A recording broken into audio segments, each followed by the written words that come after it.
శ్రీ రేణుక ఎల్లమ్మ తల్లి జ్యోతిష్యాలయం భార్యాభర్తల సమస్యలు, ప్రేమ సమస్యలు, కుటుంబ సమస్యలు, వ్యాపారంలో నష్టం రావడం, మనశ్శాంతి లేకపోవడం, అనుకున్న పనులు కాకపోవడం, కోర్టు సమస్యలు, నరదృష్టి, సంతాన సమస్యలు, పెళ్లి కుదరకపోవడం, ఆరోగ్య సమస్యలు, వాస్తు, ఇంటి సమస్యలు, విదేశీ ప్రయాణం, ధనం నిలకడలేకపోవడం, మీకు ఎటువంటి పర్సనల్ సమస్యలు ఉన్నా జ్యోతిష్యం చెప్పబడును. కోయా గురుజీ లక్ష్మణ్ రాజు గారు. Cell number 8074148455.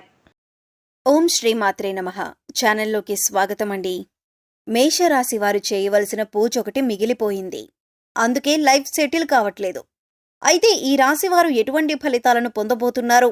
మీ లైఫ్ సెటిల్ కాకపోవటానికి కారణమేమిటి? అలాగే వీరు బాకీ పడ్డ పూజ ఏంటి? ఆ పూజ ఏ విధంగా చేయాలి? బాకీ పడ్డ పూజని పూర్తి చేసిన తర్వాత మీరు ఎటువంటి ఫలితాలను చూస్తారు అనే వివరాలను ఈ వీడియోలో మనం తెలుసుకుందాం. కానీ అంతకంటే ముందుగా మీరు కనుక మన ఛానల్ని ఇప్పటివరకు సబ్స్క్రైబ్ చేసుకోనట్లయితే సబ్స్క్రైబ్ చేసుకొని పక్కనే ఉన్న బెల్ ఐకాన్ నొక్కి ఆల్ సెలెక్ట్ చేసుకుంటే మేము ఇలాంటి వీడియోస్ అప్లోడ్ చేయగానే ముందుగా మీకు నోటిఫికేషన్ వస్తుంది. ఇక వివరాల్లోకి వెళితే, ఈ రాశిలో జన్మించిన వారు సన్నగా, పొడవుగా, విశాలమైన నుదురు, పొడవైన ముక్కు కలిగి ఉంటారు. వీరి మనస్సు చాలా నిర్మలంగా ఉండి నిష్కల్మషమైన మనసుతో కల్లాకపటం లేకుండా మాట్లాడుతూ మిత్రులకు ఉపయోగం చేయటానికి ముందుంటారు. ఈ రాశివారు ఆచరించవలసిన పరిహారాలు చూసుకున్నట్లయితే, గృహమునందు ఔషధులను పెంచాలి. రైతులకు మేలు రకం విత్తనాలను దానం చేయాలి. ఔషధ తత్వం గల ఫలాలను మరియు పుష్పాలను బ్రాహ్మణుడికి దానం చేయాలి. పేదలకు ఆయుర్వేద వైద్యాన్ని ఉచితంగా అందించుటకు గాను ఆయుర్వేద వైద్యానికి మరియు వైద్యశాలలకు చేయూతనందించాలి. కుమారి లేదా కలబంద మొక్కను ఇంటికి వాయవ్య భాగంలో పెంచాలి. మంగళవారాలు శ్రీ సుబ్రహ్మణ్య స్వామికి ఔషధీ మొక్కల ఆకులను, మూలికలను, ఔషధ తత్వం గల పుష్పాలను జలంలో వేసి అట్టి జలంతో స్వామివారిని అభిషేకించాలి. ప్రతి నెల మీ జన్మ నక్షత్రం రోజున మీకు తోచిన ఆహార పదార్థాలు కొని మీ చేతితోనే బీదవారికి ఇవ్వండి. దీంతో మీ సంపద వృద్ధి అవుతుంది. ఆహార పదార్థాలు కొనివ్వటం వీలు కాకపోతే కనీసం 1/2 డజను నాణ్యమైన అరటిపళ్ళైనా కొని ఒక నిరుపేదకి ఇవ్వండి. మీ దోషాలు తొలగి మీ సంపద వృద్ధవటానికి ఇది అత్యంత సమర్థవంతంగా పనిచేసే జ్యోతిష్య పరిహారం. కావున తప్పనిసరిగా ప్రతి నెల ఈ పరిహారం అందించటానికి ప్రయత్నించండి. కేతువు అనుగ్రహం కొరకు కేతువు యొక్క బీజ మంత్రాన్ని ప్రతిరోజు లేదా తప్పకుండా ప్రతి మంగళవారం, ప్రత్యేకించి కేతుకాలం యమగండ కాలంలో అంటే ఉదయం 9 గంటల నుండి 10 గంటల 30 నిమిషాల మధ్య 19 సార్లు పఠించండి. కేతువు యొక్క అనుగ్రహం కొరకు మంగళవారాల్లో, కేతుకాలం యమగండ కాలంలో ఉదయం 9 గంటల నుండి 10 గంటల 30 నిమిషాల మధ్య వినాయకుని ఆలయాలను, పుణ్యక్షేత్రాలను దర్శించాలి.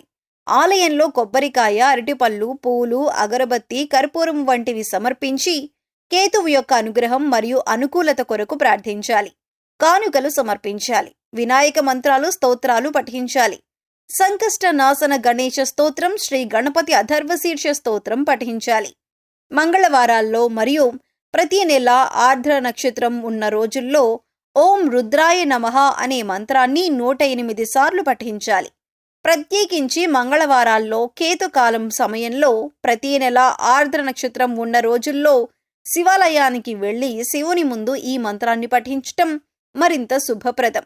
శివాలయంలో కొబ్బరికాయ, అరటిపళ్ళు, పూలు, అగరబత్తి, కర్పూరం వంటివి సమర్పించి కేతువు యొక్క అనుగ్రహం మరియు అనుకూలత కొరకు ప్రార్థించాలి. కేతుగ్రహం యొక్క అనుగ్రహం కొరకు చేసే ఈ పరిహారం కొంతవరకు కుజగ్రహ దోషాలను కూడా తొలగిస్తుంది. వీధి కుక్కలకు ఆహారం అందివ్వాలి. కొడుకు వరుస అయ్యే వారిని ప్రేమగా చూసుకోవాలి. నలుపు, తెలుపు రంగులో ఉన్న కంబళి దానం చేయాలి. దేవాలయాలను నిర్మించటానికి విరాళాలివ్వాలి. పిచ్చి హాస్పిటల్లో రోగులకు సహాయం చేయాలి.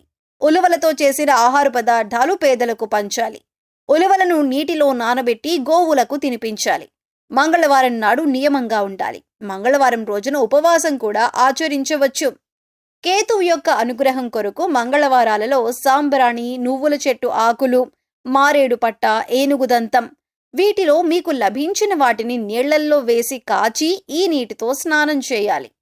కేతువు యొక్క అనుగ్రహం కొరకు మంగళవారాలలో వైఢూర్యం, నువ్వుల నూనె, శాలువ, కస్తూరి, ఉలవలు, ఎరుపు రంగు లేదా బ్రౌన్ రంగు వస్త్రం మరియు ఆర్థిక విరాళాలు వీటిలో ఏదైనా ఒకటి దేవాలయాలు, ఆలయ పూజారులు, అనాథ శరణాలయాలు మరియు అత్యంత పేదరికంలో ఉన్న వ్యక్తులకు దానం ఇవ్వండి. లేదా మీరు ఇవ్వగలిగినంత ఆర్థిక విరాళం ఆన్లైన్ చెల్లింపుల ద్వారా ఏదైనా ప్రసిద్ధ ఆలయానికి పంపండి. కేతువు యొక్క విశేష అనుగ్రహం కొరకు కేతువు యొక్క వస్తువుల దానం, కేతుగ్రహానికి సంబంధించిన వస్తువులతో స్నానం, దేవాలయాల సందర్శన, కేతువు యొక్క అనుగ్రహాన్ని ప్రసాదించే మంత్రాలు మరియు స్తోత్రాల పఠనం వంటివి అశ్విని, మఖ మరియు మూలా నక్షత్రాలు మంగళవారంతో కలిసి వచ్చే రోజుల్లో ప్రత్యేకించి కేతుకాల సమయంలో చేయండి. మంత్రజపం రాత్రి సమయంలో చేయటం శుభప్రదం. అలా వీలు కాకపోతే మీకు కుదిరిన సమయంలో చేయవచ్చు. కాకపోతే ప్రతిరోజు ఒకే సమయంలో మంత్రజపం చేయాలి. స్నానం చేసి శుభ్రమైన సాంప్రదాయ బట్టలు ధరించి తూర్పు దిక్కున కానీ ఉత్తరం దిక్కున కానీ చూస్తూ ప్రతిరోజు ఒకే చోట మంత్రజపం చేయాలి. బీజ మంత్రాలను బిగ్గరగా పైకి పలుకకూడదు కాబట్టి మనస్సులోనే మంత్రజపం చేయాలి. పూర్వాషాఢ నక్షత్రానికి అధిపతి శుక్రుడు. శుక్రగ్రహానికి మీరు ఆచరించవలసిన పరిహారాలు: నీటి పుష్పాలు మరియు పండ్లు గ్రామానికి తూర్పు దిశలో గల దేవాలయంలో పూజార్థమై బహూకరించాలి. తూర్పు దిశలో దేవాలయం లేనట్లయితే గ్రామంలో గల ఏదైనా ఒక దేవాలయంలో బహూకరించాలి. ప్రతి గురు మరియు శుక్రవారాల్లో చేపలకు ఆహారం వెయ్యాలి. డబ్బులిచ్చి జీవించి ఉన్న చేపలు కొని వాటిని తిరిగి నీటిలో వదిలేయాలి. అత్తరు మొదలగు సుగంధ ద్రవ్యాలను బ్రాహ్మణుడికి శుక్రవారం నాడు దానం చేయాలి. దేవాలయాలకు అగరొత్తులు, ఇతర సుగంధ ద్రవ్యాలు, గులాబీ జలం మరియు విగ్రహాల అలంకారానికి కావలసిన సామాగ్రిని కొనివ్వాలి. జాలరులు, చేపలు పట్టేవారు కష్టాల్లో ఉన్నట్లయితే వారికి సహాయ సహకారాలు అందించాలి. ప్రతి నెల మీ జన్మ నక్షత్రం రోజున మీకు తోచిన ఆహార పదార్థాలు కొని మీ చేతితోనే బీదవారికి ఇవ్వండి. దీంతో మీ సంపద వృద్ధి అవుతుంది. ఆహార పదార్థాలు కొనివ్వటం వీలు కాకపోతే కనీసం 1/2 డజన్ నాణ్యమైన అరటిపళ్ళైనా కొని ఒక నిరుపేదకు ఇవ్వండి. మీ దోషాలు తొలగి మీ సంపదలు వృద్ధి అవడానికి ఇది అత్యంత సమర్థవంతంగా పనిచేసే జ్యోతిష్య పరిహారం. కావున తప్పనిసరిగా ప్రతి నెల ఈ పరిహారం ఆచరించడానికి ప్రయత్నించండి. శుక్రగ్రహం వల్ల కష్టాలు రాకుండా ఉండటానికి శుక్రుని అనుగ్రహం కొరకు శుక్రుని యొక్క బీజ మంత్రాన్ని ప్రతిరోజు లేదా తప్పకుండా ప్రతి శుక్రవారం 16 సార్లు పఠించండి. శుక్రగ్రహం యొక్క అధిష్టాన దైవం శ్రీ మహాలక్ష్మి అమ్మవారు. శుక్రుని యొక్క అనుగ్రహం కొరకు శుక్రవారం రోజుల్లో అమావాస్య తిథుల్లో శ్రీ మహాలక్ష్మీదేవి అమ్మవారిని పూజించాలి. శుక్రవారం రోజుల్లో శ్రీ మహావిష్ణు సమేత మహాలక్ష్మి ఆలయాలను, పుణ్యక్షేత్రాలను దర్శించాలి.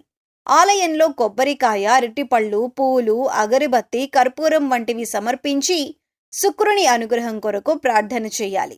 శుక్రవారం అమావాస్య తిథుల్లో శ్రీ మహాలక్ష్మి మంత్రాలను, శ్రీ కనకధార స్తోత్రాన్ని, శ్రీ సూక్తాన్ని పఠించాలి. స్త్రీలను గౌరవించాలి. వివాహం కాని అమ్మాయిలకు త్వరగా వివాహం జరగటానికి సహకరించాలి. బొబ్బర్లతో ఆహార పదార్థాలు చేసి పేదలకు పంచాలి. గోవుకు బొబ్బర్లను నీటిలో నానబెట్టి తినిపించాలి. శుక్రవారం నాడు నియమంగా ఉండాలి. శుక్రవారం రోజున ఉపవాసం కూడా ఆచరించవచ్చు.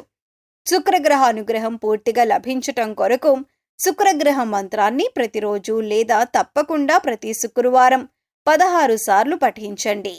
సూర్యుడి అనుగ్రహం కొరకు ఏనుగులు మరియు గుర్రాలకు గ్రాసాన్ని సమకూర్చాలి. ఏనుగు మరియు గుర్రపు బొమ్మను లేదా పటాన్ని దక్షిణ గోడకు తూర్పువైపు ముఖం ఉండేలాగా అమర్చాలి లేదా తగిలించాలి. శ్రీ సూర్య భగవానుని ఆరాధన వీరికి శుభఫలాలిస్తుంది. వృక్షాలకు మరియు ఇంట్లో గల మొక్కలకు ప్రతినిత్యం తప్పనిసరిగా నీళ్లు పొయ్యాలి. ఏనుగులకు అరటి పండ్లను తినిపించాలి. గోధుమలు, బెల్లం, మంచినెయ్యితో వండిన పాయాసాన్ని శివుడికి నివేదన చేసి స్వీకరించాలి. ప్రతి నెల మీ జన్మ నక్షత్రం రోజున మీకు తోచిన ఆహార పదార్థాలు కొని మీ చేతితోనే బీదవారికివ్వండి. దీంతో మీ సంపద వృద్ధవుతుంది. ఆహార పదార్థాలు కొనివ్వటం వీలు కాకపోతే కనీసం 1/2 డజను నాణ్యమైన అరటిపళ్ళైనా కొని ఒక నిరుపేదకివ్వండి. మీ దోషాలు తొలగి మీ సంపదలు వృద్ధవడానికి ఇది అత్యంత సమర్థవంతంగా పనిచేసే జ్యోతిష్య పరిహారం. కావున తప్పనిసరిగా ప్రతి నెల ఈ పరిహారం ఆచరించటానికి ప్రయత్నించండి.